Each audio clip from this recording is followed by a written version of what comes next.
Hello and welcome to the Green Business Podcast where we meet exciting climate entrepreneurs. I am your host, Bharti. This has been a very hot summer with very little water and society closed the swimming pool. Given this context, I thought of inviting Fidel and Priya, who are both scientists and co-founders of JSP Enviro. JSP Enviro makes it easy, faster, better for small and medium enterprises to treat their water and save it and make less demand on fresh water.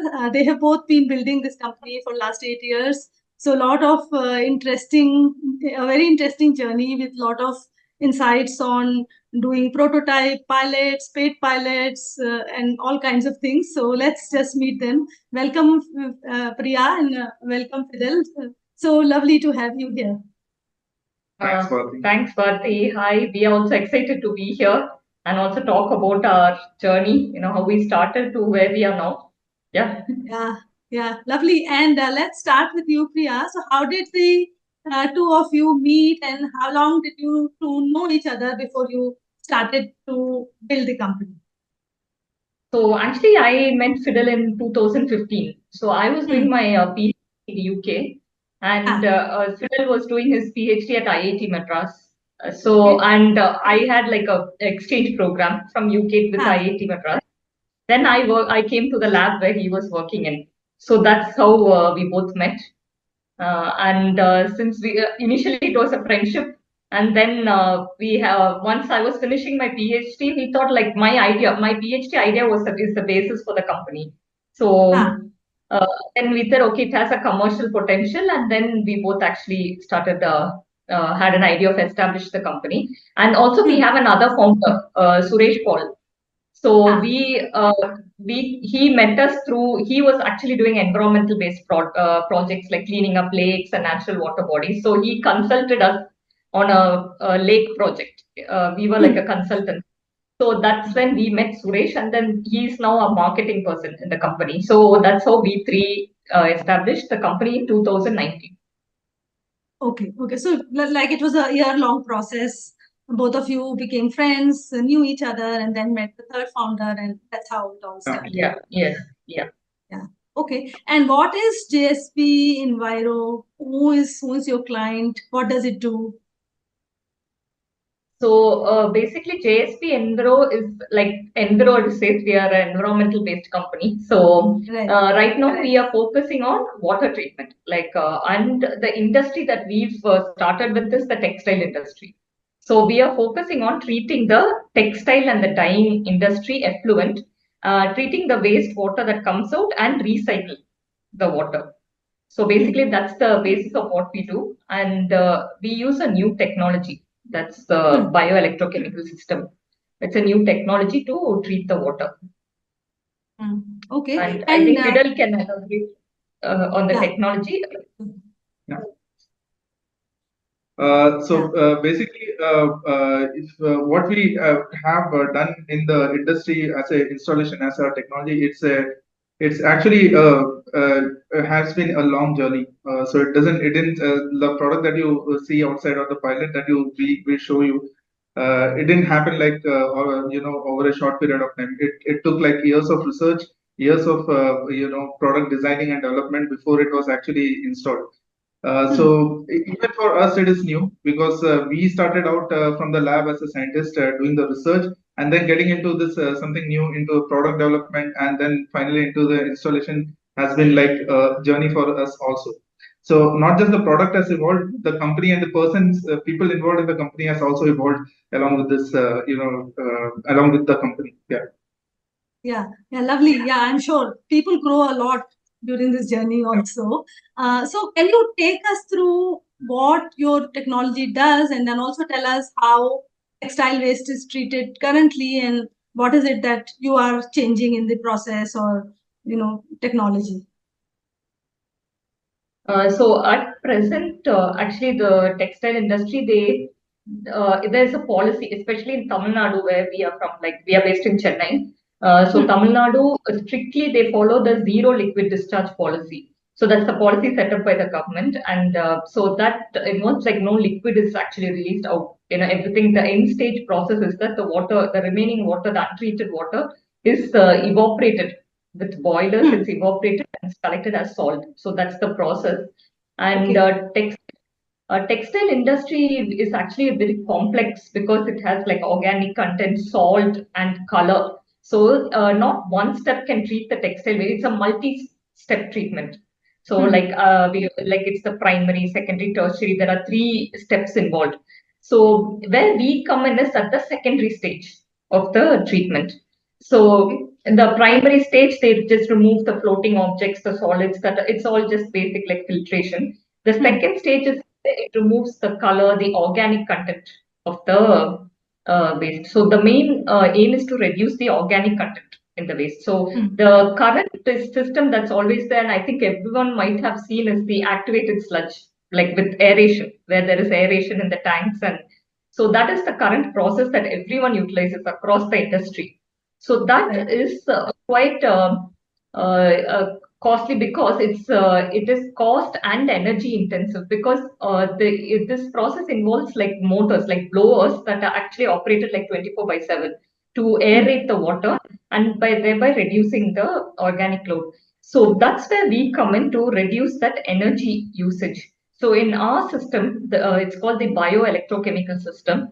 It is, we use a biological part is the bacteria, the microorganisms, and the electrical part is that we apply. When the bacteria degrades the waste, it produces electricity in the process. So therefore, our process is like a anaerobic system where you don't need any blowers or what is to aerate, but the bacteria degrades the organic content, reduces the color, and produces electricity energy in the process. So that is the new concept. So basically, the result is similar to what is already achievable. Like it's achieved like similar to what is there, but at less expense and less energy usage. So that is the USP of our BES. Okay, let me see if I understood it right. Currently, it is, so there are three stages. Stage one is removing the floating dirt, and then there is an energy intensive process that kind of evaporates the dirt, I'm assuming.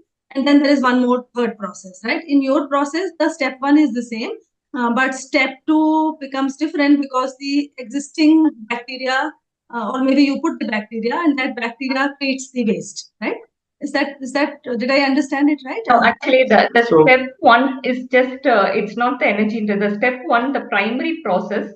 It's just filtering out the floating objects. There's a filtration, so that's not energy. That's like a very minimal product. So that is just done by all textile industries or even any treatment plant. So, but the secondary part is the aeration, the activated sludge, the aeration part, where the secondary, the organic content is reduced, the organic content and the color in the water. So that is where we come in to reduce the organic content and the color. And the energy intensive part is the activated sludge, which is the secondary treatment that currently everyone is using. Okay, so you are hoping that of these three steps, people will replace the step two with your product. Yes. Yeah. And these are three modular things, like one can come and replace the step two without affecting the 1 and 3 part. Yeah, because step three takes care of the salt. It's like reverse osmosis. Okay. Step three that they do. So that is independent of the step two. Actually, the tertiary treatment of textile industry is removing the salt. So if you look at the water quality or the waste that is coming out the textile, it's not one type of waste. The problem is that it has different kinds of waste. One is organic, which is very organic in nature. The other one is like high salt content. You cannot use a single treatment to clear out both of them. That is why you require multi-stage. So what happens in secondary treatment is that you remove the organic part of the water, waste of the water, and in the tertiary part you remove the inorganic part, which is the salt, dissolved salt, metal ions that is there in the water. And the way both of them are removed is completely different. In organic part, you have to put in a lot of oxygen to just break it down. the organic part. It is just completely mineralized. It is not Right. completely broken down. In case of salt, you cannot obviously do anything to the salt because it's a fundamental element that is present. So you have to just filter out. That is the only way. So that is what happens in tertiary treatment. So here, what we do in our system is to break down the organic part. As Priya already mentioned, in activated sludge, you have to put in a lot of oxygen because bacteria needs Right. oxygen to break down the organic part. But in our system, what we have uniquely developed is it is without oxygen, but it needs some supplementation. So it comes in the form of an electrochemical reaction to break down the thing. So bacteria is supplemented with the electrochemical reaction and it breaks down the organic matter. Yeah. Oh, okay. You are just helping the bacteria and so that it We are takes just less energy. supplementing the bacteria with our process. Yes. And also one more added advantage, like the activated sludge, that sludge Ah. produced is a lot. Okay. Sludge in companies, there are tons of sludge that are actually stored Oh. to be. So that sludge actually, like, they can use it in cement industry. They can mix it with cement and use it for construction. But the companies need to pay the cement industry to Ah. take the sludge. Yeah. So that is a very big problem, disposal of sludge. And in our system, we don't have any like sludge. It's very minimal and we need not dispose it. So that is an added advantage. And also, like a lot of chemicals are used for growth of the bacteria in the Understood. process. So we don't use chemicals. It's because, like we're saying, the electrochemical. So it works in that we don't use any extra chemicals. So all of this add to the cost. That's how we reduce the cost by eliminating the need of all this. Okay, and the electricity that is a byproduct of all of this, that is fed into the system, and then the company can start using it. That is the idea, at least, right? So that is fed into our own system for Okay. to as a recovery and to run our own system that is fed back. So there's a part of the energy that is recovered that is supplementing our own operation. Oh, okay. And and what was it like to build it? So, like you said, that it underwent significant amount of transformation from the day you thought of it. So, what was the first version like, and then how many versions are there so far, and where all where how did you find the first person who was willing to take a bet on you? So the first version was like in a lab. Actually, I think we can show you a picture. Yeah. Do you have that CLP version?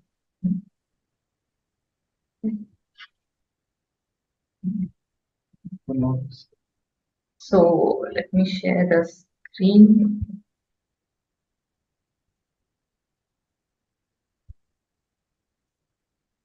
Yeah.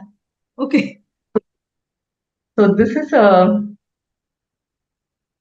the first lab version. Oh my God. Okay. Like small bottles, literally very small, like 200 ml. So we started with this. This is the first version of our. Okay, and this yellow thing is the dirty water, is it? Where is the input? This is the input. Actually, the left-hand side that you see, the dark water is actually the dirty water. Oh, okay. It takes like some, since it's in a bottle, it's not flowing or anything. It takes some days in a bottle. And come on, yeah. So technically speaking, in this technology, first 3, 4, 5 years was just spent in the lab to actually just develop the process. Till then, we didn't have much clue on how to actually take it, onto the ground. Yeah, as you can see, it's not practical to put these bottles on the ground. And next, past 2 or 3 years was actually done only on the product development to see that how it can be implemented in the actual textile scale. So first 3-4 years we were just the scientists. The next 3-4 years we were the engineers to actually to bring the product out in the market. Okay. What does it look like now? Do you have a picture now? Okay. Yeah. So should we show this one? So this is the okay. So actually, we wanted to show the journey of the pilot. Whichever way you like. Yeah, of course. So this is. Then we started working with what you see on the left hand side. It's like a lot of boxes. So instead of bottles, we came boxes. So what we realized is that if we just take the same technology that is there in the lab and make it bigger, it might not solve the purpose, because there are a lot of small chemical reactions that are going on, which may not work at such a large scale. So then came the idea of developing small modular systems. So that is what we did. So all the product development was done to what you see on the left hand side. Okay, so that almost took an year, and then finally, when we had a clientele for installation, that is, we made it into a portable system. So the idea was, since everything is smaller, it can be fitted into a container. So if we can fit it into a container on the shelf, we can also take it from one place to another, even demonstrating. Or if, say, the clientele's production is increasing, we can add more containers with this kind of system already in place. So that was the idea. Yeah. So and it became vertical, no? It was horizontal there. It became vertical, Yes, right? So these are basically like battery boxes. So inside a reaction is happening and the energy, like electricity is released. So basically small batteries where water is flowing in, getting treated, and we're getting reusable water with an added advantage of electricity production. Okay. And because you are selling only a part of the 1, 2, 3 step, do you have to sell it to the contractors who are implementing it, or do you directly sell it to the enterprise who would be using it?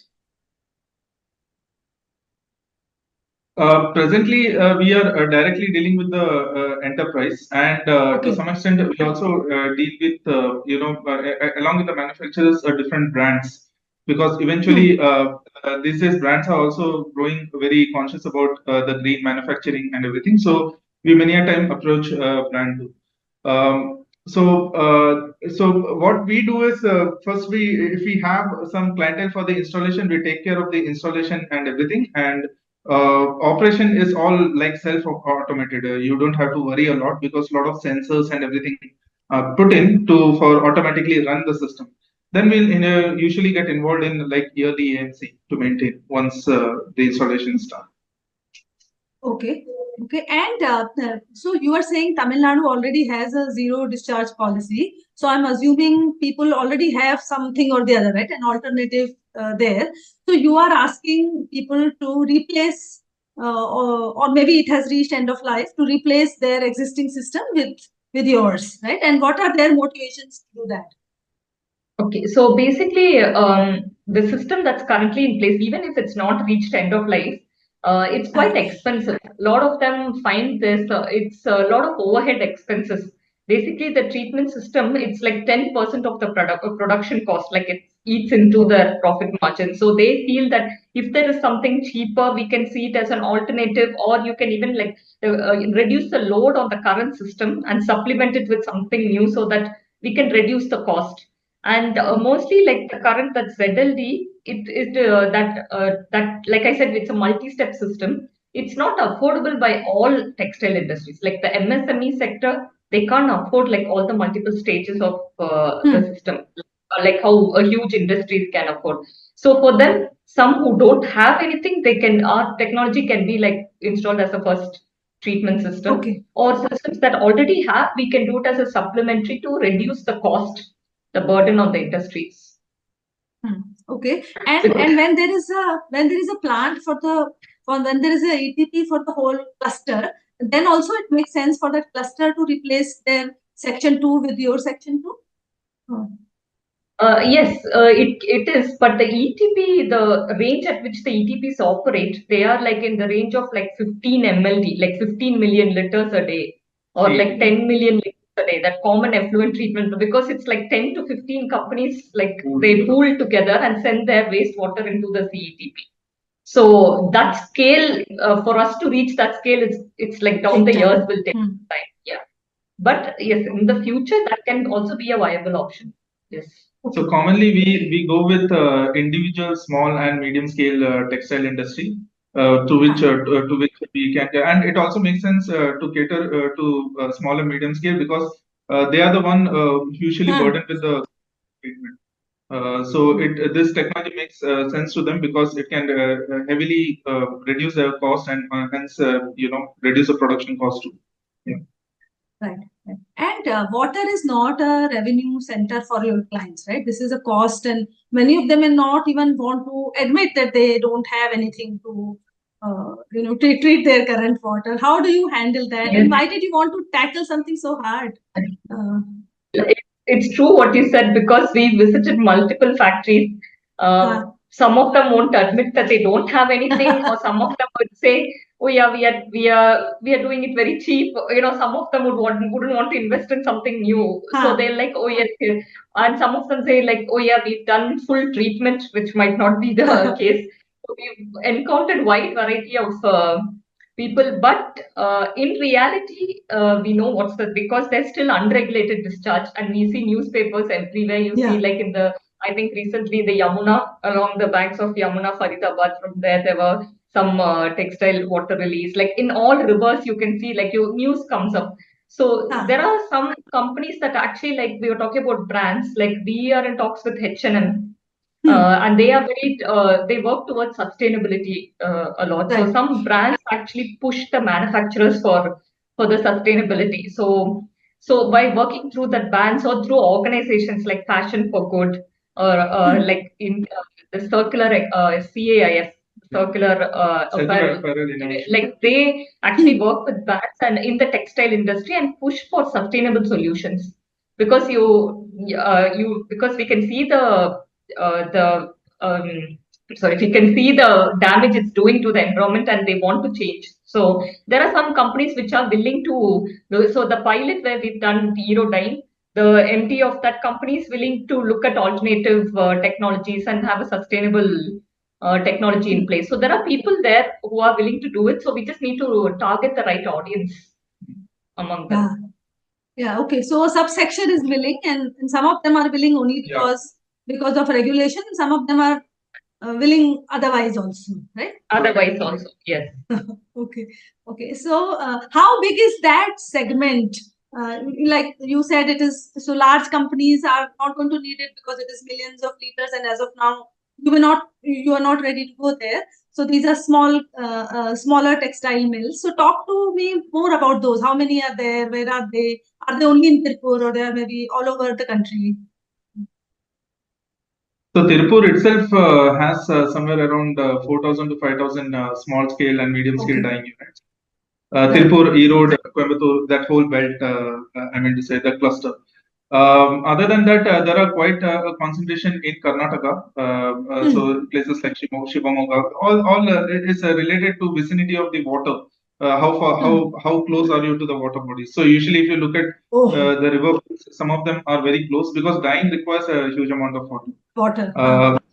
Yeah. So similarly, even in north, like in Gujarat and Rajasthan, there is quite a few places or clusters where this small and medium scale dyeing units are usually located.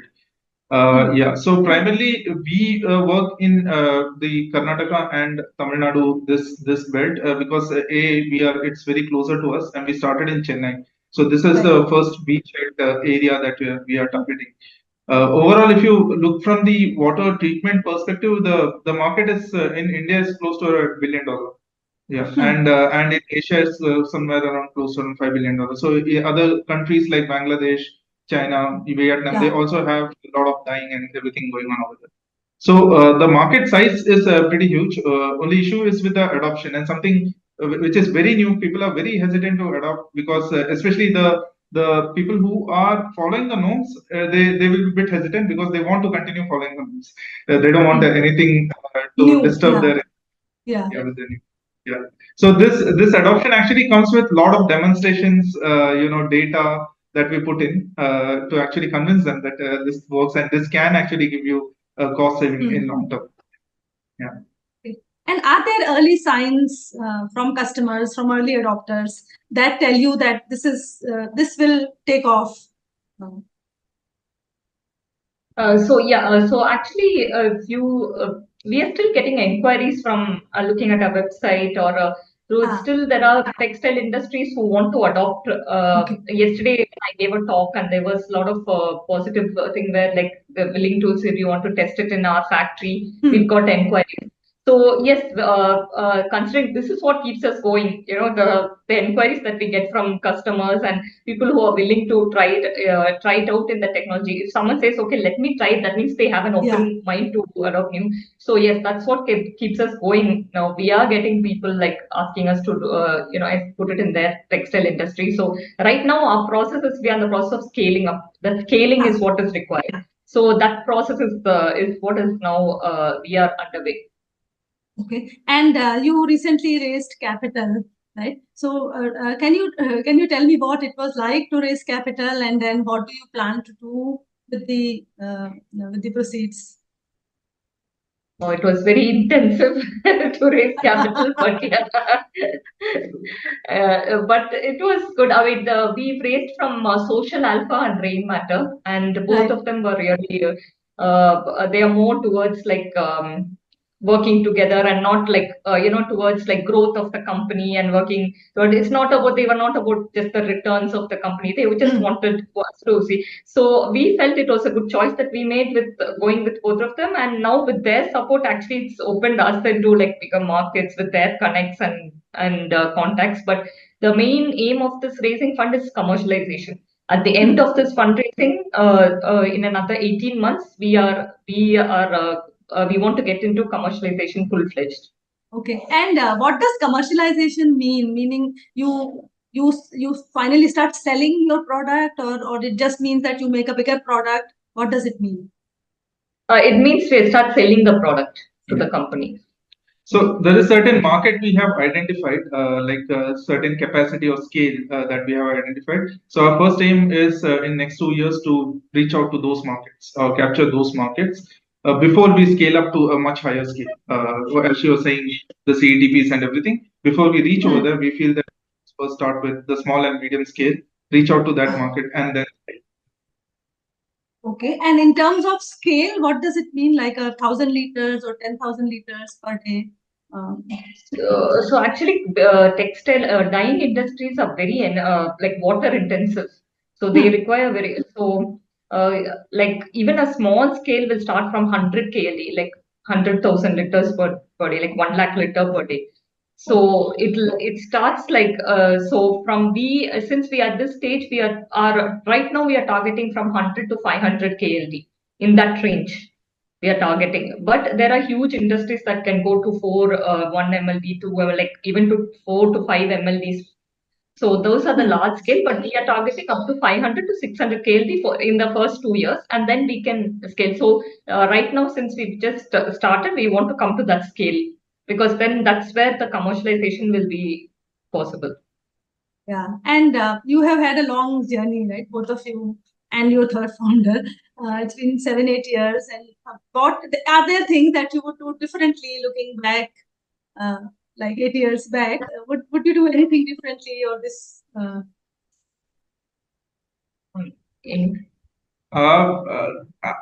mean, even if there is ups and downs, everything is an experience. So I always say that even if there is downs, it's an experience. I wouldn't do anything differently because there was something that happened which created a lot of trouble. Even that is an experience. So every trouble we had a lot of learning experience. Yeah. So even the first pilot, first fundraising, everything was a lot of trouble. But I won't do anything like very differently. So personally, for me, no. Yeah. Okay, and if people want to get in touch with you, which is the best way to reach you? So actually, my email and phone number is on our website. Okay. www.jspnviro.com. So in that there's an email address and a phone number that we can reach out to. Yeah. All right. Okay, then thank you so much, and it's been lovely talking to you, and thank you both for your time. So Thank you, Bharti. Thank you for having us. Yeah, thank you. Bye. Bye.